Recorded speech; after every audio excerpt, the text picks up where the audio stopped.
Olá, eu sou Samira e essa é uma regravação de uma live que nós fizemos sobre o básico sobre permacultura. Se você não conhece ainda a Fazenda Cura, brevemente, eu e João estamos construindo uma fazenda aqui no sertão da Bahia, e essa fazenda ela tem um objetivo tanto de construir como de compartilhar soluções de autonomia com base na permacultura popular e na agroecologia.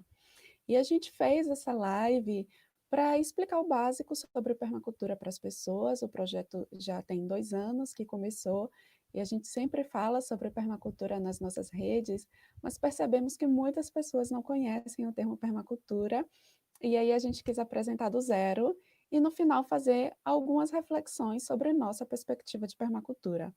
Então vou compartilhar com vocês aqui alguns slides para a gente poder ilustrar melhor, né, como funciona a permacultura a partir dessa nossa visão.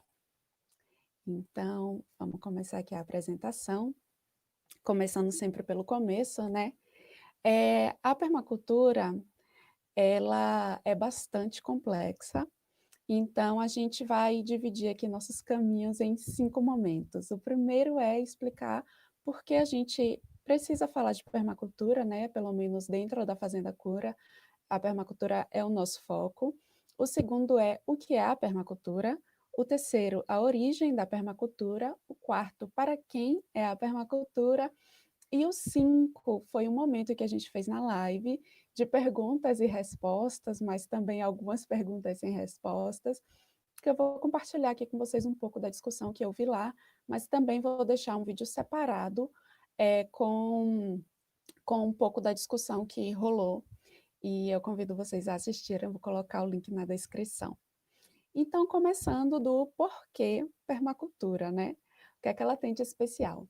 A permacultura, na verdade, ela não traz nada de novo. Ela se baseia em técnicas que já existem, algumas há milhares de anos, mas o que ela é fantástica, que torna ela fantástica, é que ela é uma sistematização do que já existe. Por ela ser uma sistematização, e ela é uma sistematização muito bem feita, ela oferece um panorama para a gente em relação a essas possibilidades, né, de vida regenerativa, de técnicas regenerativas, e ela também acaba sendo uma caixa de ferramentas muito úteis. Então, a gente acaba conhecendo muito mais do que a gente inicialmente, né, teria contato se a gente só conhecesse uma técnica ou outra. A permacultura ajuda a sistematizar tudo isso e por isso ela é tão interessante para a gente. E aí a gente vai falar sobre o que é permacultura, né? A gente já falou um pouco sobre o porquê vale a pena falar de permacultura. Vamos lá no cerne da questão. Muitas vezes a permacultura ela é tratada como um conjunto de técnicas, e isso não é correto. A permacultura ela é uma ética. E o que é uma ética? Uma ética é um conjunto de regras e princípios. Então, as técnicas, elas existem para colocar em prática essa ética enfim, esse conjunto de regras e princípios. E ela é uma ética para quê? Ela é uma ética para a elaboração, a produção e a manutenção. Então, dentro da permacultura, não é suficiente, por exemplo, fazer uma horta que depois vai ficar dependendo de manutenção e aí a pessoa não atende aquela horta ou aquela horta tem uma difícil manutenção e acaba sendo abandonada. Não, a permacultura vai pensar em todos os aspectos, né, para que essa elaboração, né, o desenho permacultural, que é o que a gente chama, a produção e a manutenção desses sistemas, eles se sustentem. E a elaboração, produção e manutenção de quê? De ecossistemas produtivos. Então, a gente fala de ecossistemas produtivos porque o foco da permacultura é a produção, né? A permacultura, ela foca muito em autonomia. E a gente fala de ecossistemas porque são sistemas ecológicos, reconhecendo que nós, seres humanos, somos parte da natureza, a gente não está fora disso. E, portanto, nossos sistemas produtivos deveriam ser ecossistemas produtivos. Terceiro ponto importante é que esses ecossistemas produtivos, eles devem manter a diversidade, a resiliência e a estabilidade dos ecossistemas naturais. Então, a gente aí tem 3 características super importantes, que são diversidade, resiliência e estabilidade, e a nossa referência são os ecossistemas naturais. Isso é muito importante para algumas questões que a gente vai trazer. Então, foca nisso, tá bom? E a ética permacultural é um conjunto de 3 éticas, na verdade. Um cuidar da terra, e aí Bill Mollison, um dos criadores da permacultura, ele fala que o cuidar da terra é prover para que todos os sistemas de vida continuem e se multipliquem, claro, de maneira sustentável. Então, quando a gente fala de todos os sistemas de vida, a gente não está falando só de seres humanos na permacultura.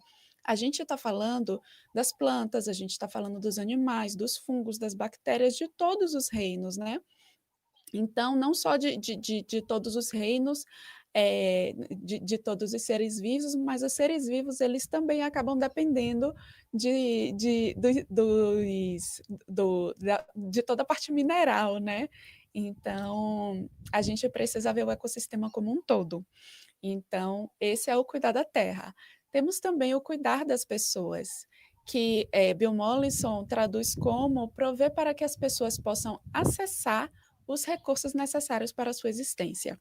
Então, aqui a gente tem, né, um fundo de justiça social, né, porque as pessoas precisam acessar esses recursos necessários para a sua existência. Então, a gente não pode ter fome, a gente não pode ter uma situação em que umas pessoas têm muito e as outras têm pouco, né? A gente precisa cuidar que todas as pessoas acessem não só, por exemplo, alimento, mas tudo que seja necessário para a sua existência. Então, as pessoas precisam de seus abrigos, né? Precisam de uma casa, as pessoas precisam de acesso à água, as pessoas precisam de uma vida digna. E a terceira ética, ela hoje em dia se fala muito de partilha justa, mas essa terceira ética já mudou um pouquinho de nome ao longo da história da permacultura, e inclusive ela começou como colocar limites à população e ao consumo. Depois tem publicação que fala também de cuidado futuro. E hoje em dia se fala mais de partilha justa, né? Então, o que Bill Mollison fala é que governando nossas próprias necessidades, podemos prover recursos para atender ambos princípios acima. Então, essa partilha justa, ela é outro aspecto fundamental da permacultura. Não tem sentido a acumulação dentro da permacultura. Bill Mollison, ele inclusive fala que a acumulação dentro da permacultura, ela é imoral, né? Então, é um aspecto muito importante que muitas vezes não é levado em consideração dentro, enfim, né, dos espaços e dos momentos onde se compartilha os conhecimentos sobre permacultura. Precisa haver uma partilha justa no mundo para que seja permacultura, tá bom? E aí a gente tem os 12 princípios do desenho permacultural. As pessoas gostam de falar design permacultural, a gente prefere usar a palavra desenho, que a gente acha que contempla muito bem, né, a necessidade, não precisa usar um anglicismo. Então, esses 12 princípios do desenho permacultural, eles têm como objetivo direcionar o nosso olhar para como é que a gente vai aplicar essas 3 éticas de maneira prática no mundo. Então, o primeiro princípio seria observe e interaja. O que significa isso? Significa que a gente não estuda permacultura, lê um livro de permacultura, chega na terra, chega no espaço, chega na cidade, vai e aplica aquilo e pronto. Não. O conhecimento permacultural, ele é baseado muito na observação da natureza, na observação do nosso espaço. Então, por isso, observe e interaja. Não adianta ter aquele conhecimento cristalizado, ele não funciona na permacultura, e a natureza, quanto mais a gente aprende com ela, mais a gente aprende que o equilíbrio dela é dinâmico, não é um equilíbrio estático, que as coisas estão daquele jeito e não vão mudar. Não, aquele equilíbrio vai mudando ao longo do dia, vai mudando ao longo do ano e ao longo dos anos também, né? Então, isso é muito importante. O segundo princípio é capte e armazene energia. O que significa capte e armazene energia? Energia em permacultura não é considerado somente, por exemplo, energia elétrica, energia solar. Todos os elementos em permacultura que fluem são considerados energia. Então, o nosso trabalho é energia, a água é uma forma de energia, o vento é energia, tudo isso é energia. Então, quando a gente fala capte e armazene energia, a gente está falando que a gente deve pensar um sistema, e quando eu falo sistema, quando a permacultura fala de sistema, a gente fala de elementos de um espaço que dialogam entre si, né, que conversam e que interagem. Então, capte, armazene energia significa que a gente vai pensar esse espaço para que ele ele tenha condições de juntar energia nos momentos de abundância de energia para ter energia armazenada para os momentos que a gente tem uma escassez daquele tipo de energia. Então, por exemplo, se houver uma enxurrada, a gente vai conseguir armazenar parte daquela água e controlar aquela enxurrada e aproveitar aquilo para o momento quando houver seca, né? Então, a mesma coisa em relação aos ventos, se existe um excesso de vento, então vamos armazenar aquilo em forma de energia, né? O sol também. Então, tudo isso para a gente é energia. O terceiro é obtenha rendimento. A gente vive em um sistema capitalista muito dependente do dinheiro. E não adianta a gente criar sistemas que eles não se sustentam pela falta de dinheiro. Muitas vezes é o que acaba acontecendo com muitas comunidades que querem fazer uma transição para uma vida mais sustentável, não focam nessa parte de obter rendimento, pelo menos no curto prazo, e o dinheiro acaba antes da gente chegar até a nossa autonomia. A permacultura também aponta para isso e diz: vamos fazer com que nosso sistema seja sustentável, inclusive financeiramente, até que eventualmente a gente tenha essa autonomia em relação à necessidade do dinheiro. O quarto ponto, o quarto princípio é pratique a autorregulação e aceite feedback.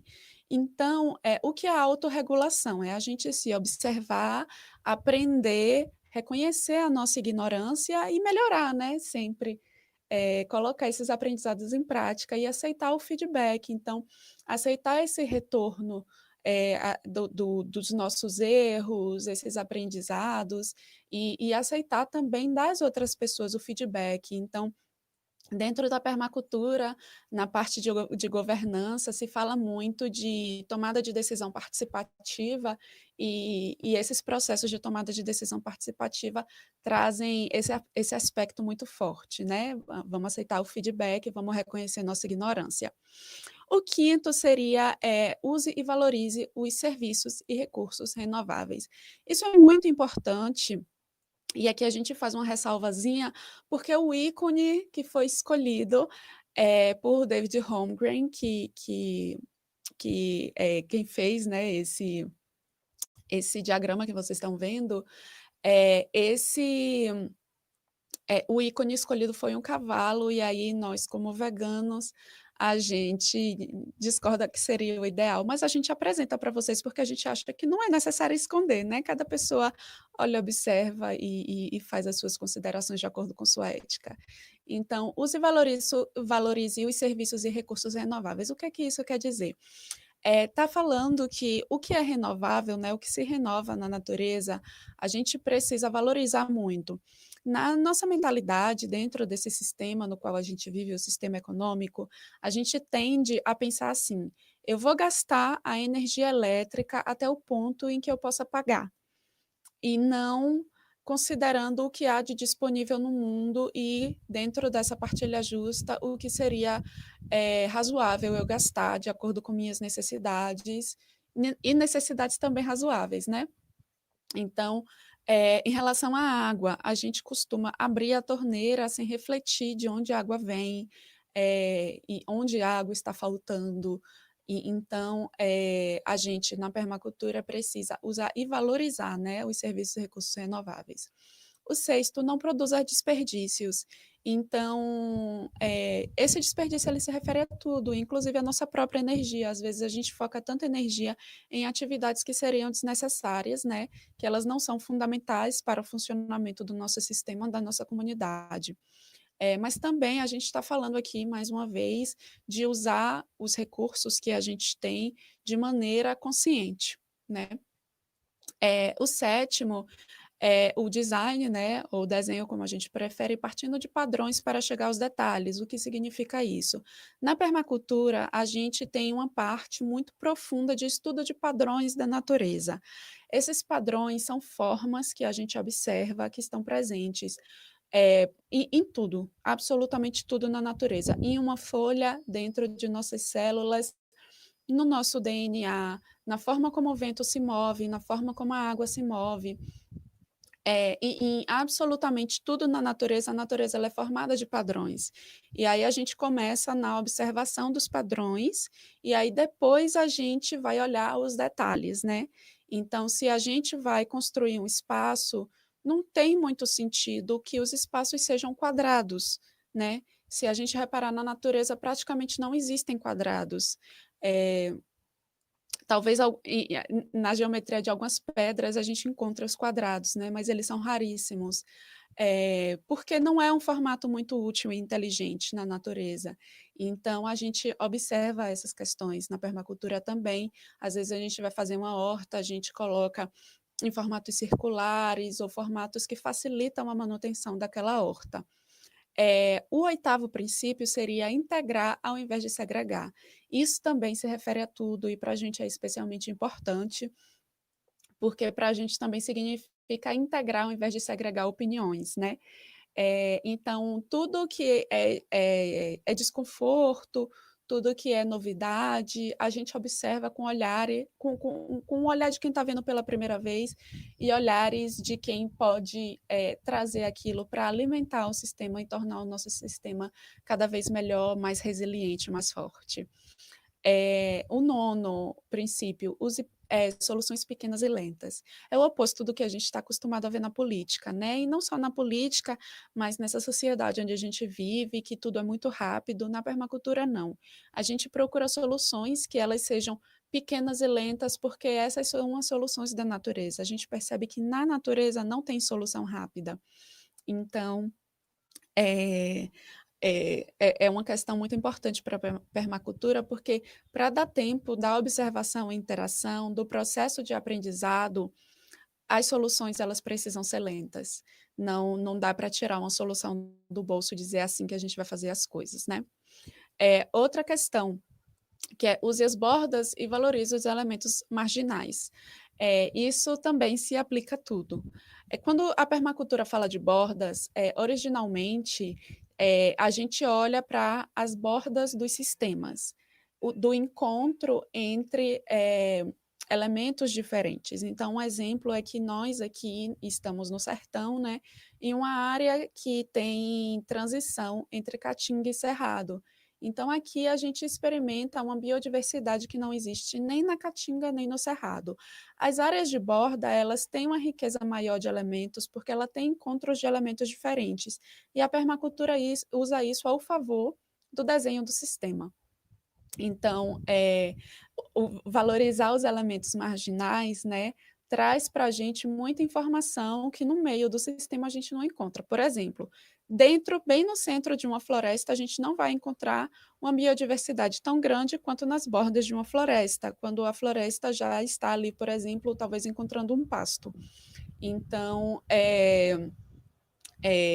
as plantas ali nas bordas e os animais também, eles estão se adaptando à situação, né, daquela área de transição. Então, aquilo traz uma riqueza. E a gente gosta muito de falar desses elementos marginais também, falando das margens da sociedade. Quando a gente vai para as margens da sociedade, a gente encontra muito mais riqueza do que no centro da sociedade, que tende a segregar, que tende a excluir socialmente.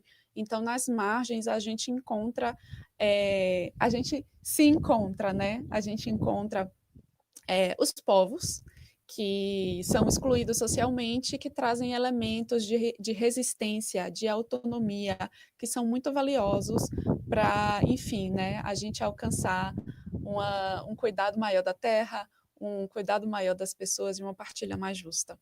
Então, na permacultura, vamos valorizar os elementos marginais. É, e o último é use criativamente e responda às mudanças. Então, na permacultura, a gente sempre está buscando esse olhar novo para as mesmas coisas de sempre, e a gente também responde às mudanças. A gente não tem sistemas estáticos, como eu estava falando, nossos sistemas são dinâmicos, a gente vai mudando de acordo com a mudança do sistema. E, e esses 12 princípios, eles vão ajudar a gente a chegar, né, naquelas 3 éticas que a gente estava falando. Então, vamos ver na prática como é que isso se manifesta. Isso se manifesta nas técnicas, que é justamente o que as pessoas mais conhecem da permacultura, infelizmente, porque, na verdade, as técnicas que são relacionadas com permacultura, praticamente nenhuma foi desenvolvida dentro da permacultura. São técnicas que, por respeitarem essas éticas, né, e esses princípios, elas são incorporadas à permacultura. Mas aqui a gente tem a flor, né, as 7 pétalas da permacultura, para sistematizar esses conhecimentos e essas técnicas que a gente usa dentro da permacultura, e por isso eu falei que a permacultura é um panorama tão interessante. Então aqui a gente tem manejo da terra e da natureza, temos espaço construído, ferramentas e tecnologia, cultura e educação, saúde e bem-estar espiritual, finanças e economia, e posse da terra e comunidade, que também aí a gente fala de governança. É interessante perceber que essas 7 pétalas, elas abarcam absolutamente todas as dimensões de nossa vida. Então, eu vou dar exemplo de algumas técnicas relacionadas para cada uma das pétalas, mas são exemplos, tá bom, gente? Não se encerra aí definitivamente. Isso não significa que é necessário aplicar todas essas técnicas, né? Então, dentro de manejo da terra e da natureza, a gente tem jardinagem florestal, que é você criar, enxergar as florestas como jardins, implantar a floresta como se planta jardim. E a lógica do jardim, ela é bem diferente da lógica da monocultura, né? O jardim, a gente foca muito mais na manutenção daquele espaço, a gente vai ali, faz uma poda, a gente observa, a gente talvez mude alguma planta de lugar, mas não é a lógica da monocultura, que não tem nada a ver com a permacultura. A monocultura não é uma prática permacultural, e na monocultura, todas as vezes que vai trocar de plantação, você refaz o sistema do zero. Na permacultura, nunca se refaz um sistema do zero, exceto se a gente está criando o sistema do zero. O sistema foi criado, a partir dali a gente só vai adaptar aquele sistema, né? E não vai acabar com a nossa energia, enfim, né, fazendo com que aquele sistema seja resetado o tempo inteiro. Aí a gente tem também os bancos de semente, que são super importantes, a agricultura sintrópica, que a gente adota aqui também, além do banco de sementes. Então, no banco de sementes, a gente vai guardar aquelas sementes tradicionais de nossas comunidades, são sementes que passam de uma geração para outra, são sementes que não são transgênicas, que ao longo de gerações foram provadas e selecionadas, e são as melhores sementes, né, da terra mesmo, não de laboratórios. A agricultura sintrópica é a agricultura que ela trabalha com, basicamente, copiar a forma como a natureza funciona, como as florestas funcionam, e é o método que a gente utiliza, que depois a gente pode fazer uma aula só sobre isso. Tem a agricultura natural, que vai nesse mesmo sentido, linha de chave para coleta de água. Eu vou falar o nome de diversas técnicas que muitas não vão fazer sentido para vocês, mas todas elas vão no sentido, né, aqui em manejo da terra e da natureza, da gente fazer com que, por exemplo, a gente possa plantar água, então fazer com que o solo absorva o máximo de água possível para alimentar as nascentes e os lençóis freáticos. A gente tem um extrativismo consciente, isso é muito importante, então a gente nunca tira mais do que a natureza leva para renovar, né? A gente tem uso de micro-organismos eficientes, enfim. Em espaço construído, temos a bioclimatização, então a gente não vai usar ar-condicionado, né, na permacultura, a gente tem bioconstrução, coleta e reuso da água, a bioarquitetura, construções de abrigo na terra, construções resistentes a desastres naturais, a autoconstrução, que é você fazer sua própria casa, como as pessoas sempre fizeram ao longo da história, né? E temos o desenho permacultural, que as pessoas gostam de chamar de design permacultural. Por aqui temos muitas abelhinhas, tá na época.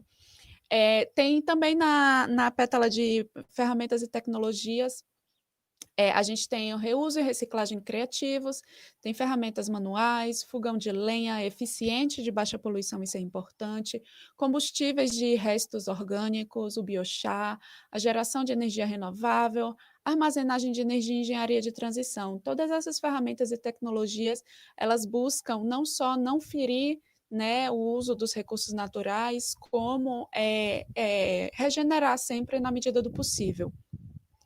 E aí a gente tem cultura e educação, que também são super importantes na permacultura, então a gente vai falar de educação em casa, de educação Waldorf e outras metodologias de educação que respeitam o desenvolvimento natural das crianças.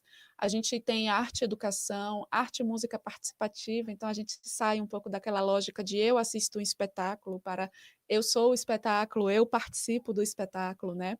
Eu gero o espetáculo. A gente tem a pesquisação, o estudo ele não é um estudo meramente com papel, com computador, é um estudo ativo. E temos também a cultura de transição. Para quem já conhece o movimento de transição das cidades, o Transition Towns, está nessa linha. Em saúde e bem-estar espiritual também, a gente fortalece e resgata na permacultura práticas terapêuticas, práticas tradicionais de cuidado do corpo e cuidado das pessoas, como o parto em casa, aleitamento materno, as medicinas não alopáticas, medicina não institucionalizada, então medicina fora de hospital, as disciplinas de corpo, mente e espírito, como yoga, o tai chi, dança, né? A gente tem a valorização de tradições filosóficas e espirituais dos povos originários e das comunidades tradicionais. A gente também tem morte digna. É, todas essas questões, né, que envolve toda a saúde, sem separar corpo, mente, espírito, coração, é tudo uma coisa só. Ó, abelhinhas por aqui. Economia e finanças. A gente tem dentro da permacultura também a economia solidária, moedas locais e regionais, compartilhamento de produtos e serviços, investimento ético é super importante, não vamos financiar aquilo no qual a gente não acredita, comércio justo, temos redes de troca de produtos e serviços, mercados de produtores e SSAs, que são as comunidades que sustentam a agricultura. Se você não conhece, vale a pena conhecer, tipo, já, né, e participar ou criar uma CSA na sua comunidade, na sua cidade. E aí a gente chega em posse da terra e comunidade ou governança.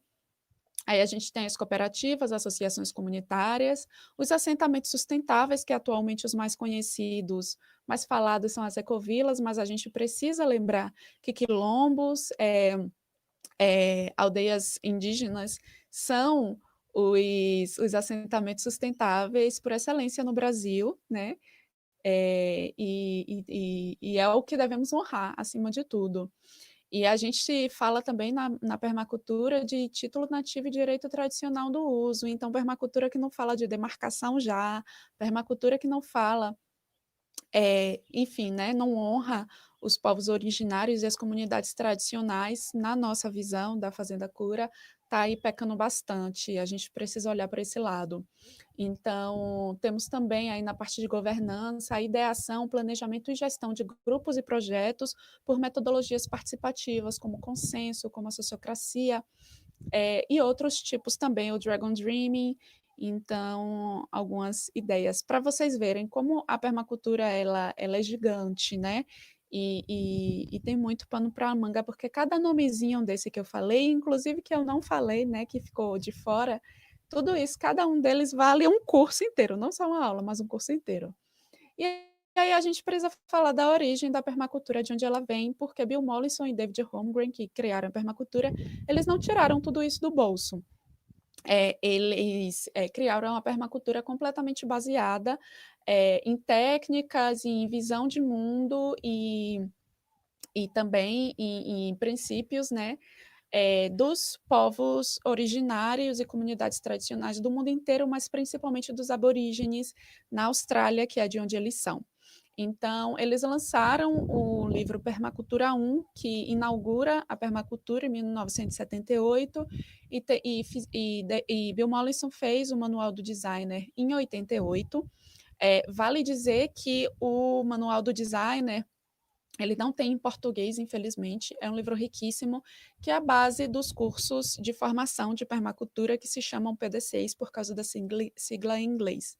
Então, porque Bill Mollison e David Holmgren, eles têm uma base filosófica anarquista, eles criaram institutos para organizar a permacultura e não inseriram a permacultura através da educação formal para respeitar a autonomia. E se você não conhece o, o anarquismo, né? O anarquismo é uma filosofia política bastante diversa, bastante ampla, mas que tem no seu cerne a organização autônoma dos grupos e das comunidades.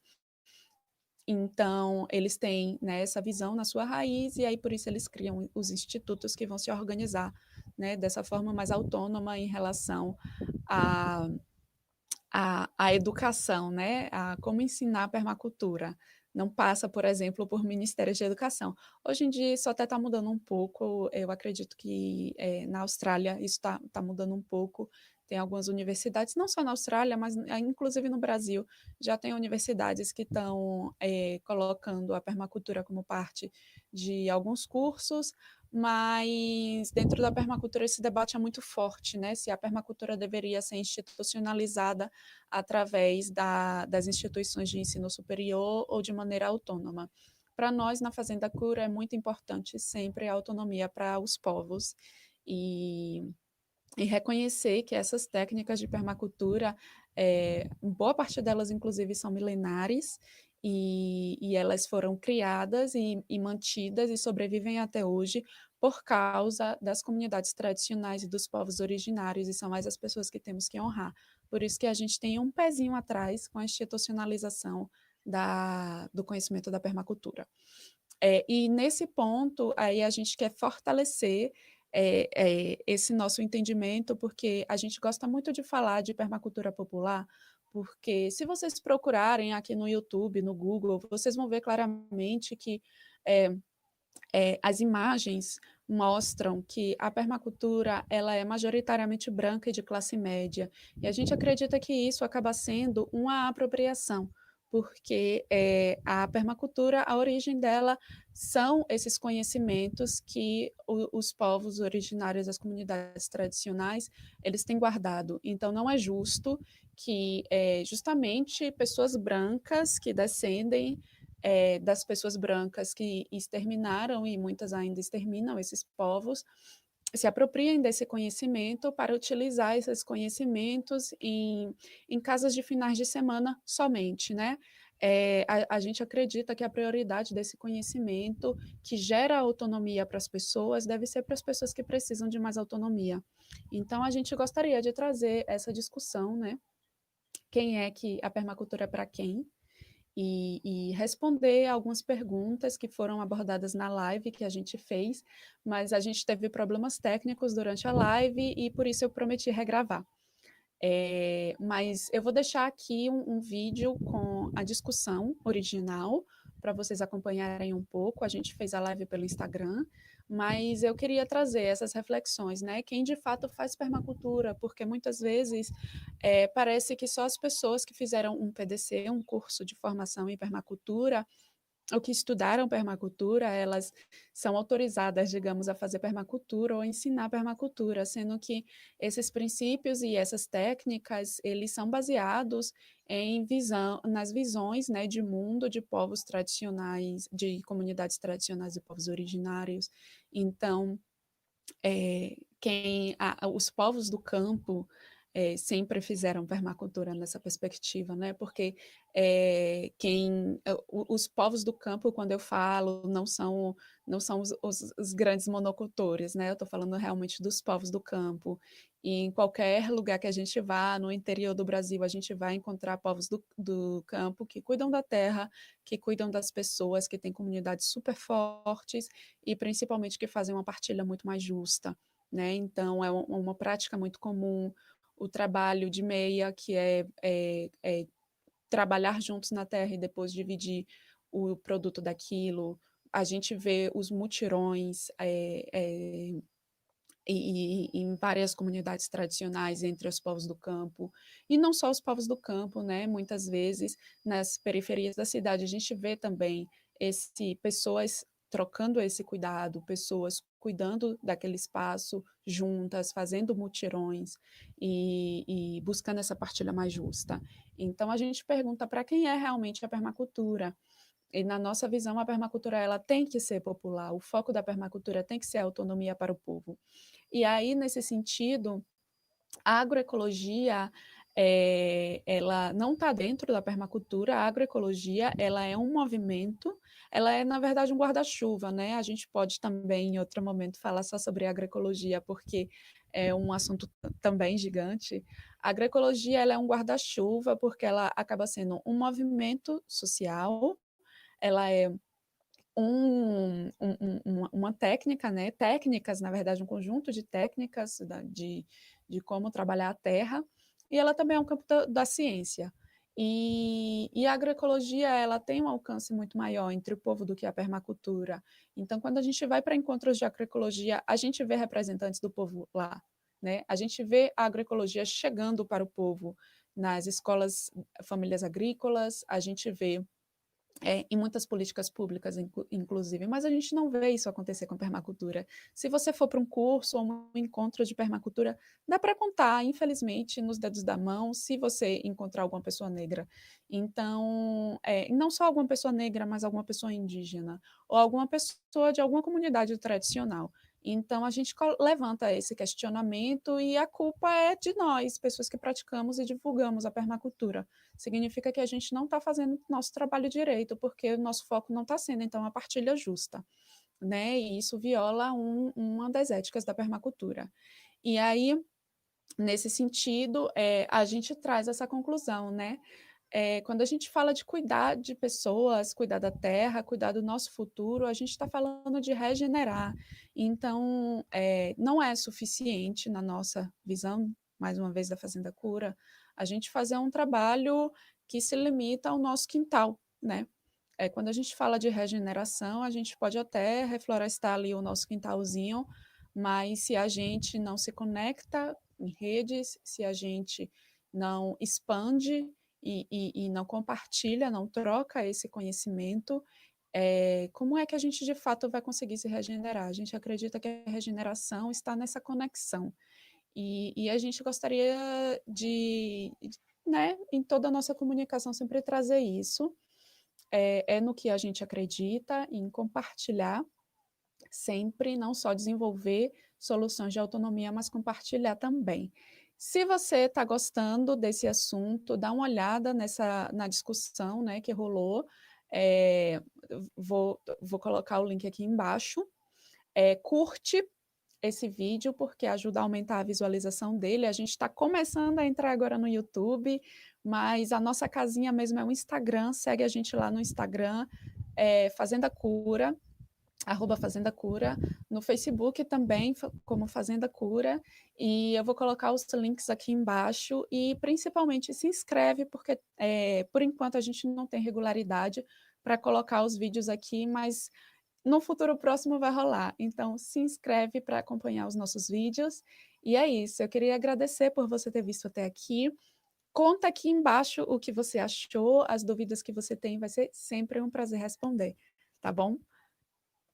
Aqui, muito gratos pela sua participação e ficam as perguntas e comentários que vocês queiram fazer aí embaixo. Eu vou parar aqui e só para deixar aqui um sorriso e o meu agradecimento. Muito obrigada.